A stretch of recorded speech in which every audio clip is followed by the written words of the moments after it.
ex, Valerie, is feeling conflicted. She loves her boyfriend, Chris, of 3 years very much, but she finds herself inexplicably attracted to Hayden, whom she has met as the best man in a forthcoming wedding in which she is the maid of honor. Shopping for bridesmaid dresses with Sarah the following weekend, I noticed that anything having to do with the wedding was starting to remind me of Hayden.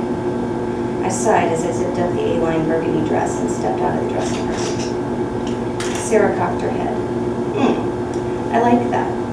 Oh, by the way, I asked Sean to meet us here at 2:30 to go to the tuxedo store so we can look at the tuxes that match these dresses. Do you mind coming with us to give your opinion? Of course not. I returned to the dressing room to change back into my street clothes. As I stepped into my shoes, I heard voices outside the door and deduced that Sean had arrived. I opened the door and my breath caught as I saw Sean talking to Sarah, with Hayden standing next to him. My heart took off like a pistol firing, and for a second I couldn't speak. Sarah and Sean started toward the door and fell in step with each other, leaving Hayden and me together behind them. As we entered the formal wear store, I held back a groan, suddenly realizing that if there was one thing I didn't need the temptation of seeing Hayden in right now, it was a tuxedo. I looked around and tried to quell the simmering in my stomach as Sarah talked to the salesperson. After a brief interim of vest and tie collecting, Sean and Hayden disappeared down the hallway to the changing rooms. Moments later, they both emerged in tuxedos, and my insides melted a little bit. My pussy actually grew wet at the sight of Hayden in his black tuxedo and silver vest. There was a brief discussion of colors, during which I hoped my silence wasn't conspicuous, before the two men went back down the hall. Looking at Hayden, it reminded me of how I felt when I saw the decadent chocolate desserts in the bakery section of the grocery store. I was so used to depriving myself that it didn't even occur to me to buy one. I simply looked at them longingly, and every once in a while I found myself startled by the sudden and violent urge to throw aside the glass door and shove one in my mouth before I could change my mind. Sarah, can you give me a hand with this? Sean called from his dressing room. Sarah disappeared down the hall, and reluctantly I followed her. I settled on a chair near the three-way mirror as Sarah slipped into Sean's changing room.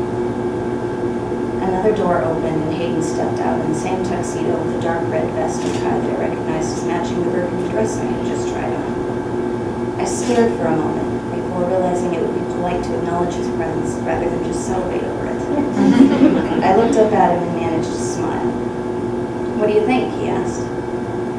I bit back exactly what I thought, which was that I wanted to fuck him senseless. It looks lovely, I said. Actually, I tried to stop myself, but my body seemed to move of its own accord as I stood and straightened his slightly crooked bow tie. That's better, I murmured. The heat of his body was like a magnet, and I a helpless paperclip. As I pulled back with supreme effort, his steel gray eyes held mine, and confusion and uncertainty suddenly flooded through me so strongly my eyes almost filled with tears. I took another step back. As I did, Hayden caught my arm, pulling me into the changing room and pushing me against the wall in a single movement. His mouth was on mine before I had time to catch my breath, much less remember to resist. My body pressed into his, cradling the erection I felt beneath his trousers. A whimper escaped me, and abruptly I broke away, wet and throbbing as I stumbled to the other side of the tiny dressing room. I braced my hands against the wall, silently trying to catch my breath. Behind me I heard Hayden doing the same. I'm sorry, he whispered. Really, I know you told me. I just found you irresistible. Well, I certainly knew the feeling. He looked down, and I didn't doubt his contriteness. I nodded at him, near tears. I had come very close to crossing the line. Hayden cleared his throat and touched my arm as he opened the door for me. I'm very sorry, Valerie. I smiled feebly to let him know it was all right. I knew it wasn't all his fault, after all, and passed through to the hallway. Sean and Sarah emerged momentarily, and I jumped. I barely noticed the conversation around me as I resisted meeting Hayden's eyes. To do so felt like it would threaten my resistance to the violent urge to push him right back into the dressing room and shove him in my mouth before I could change my mind.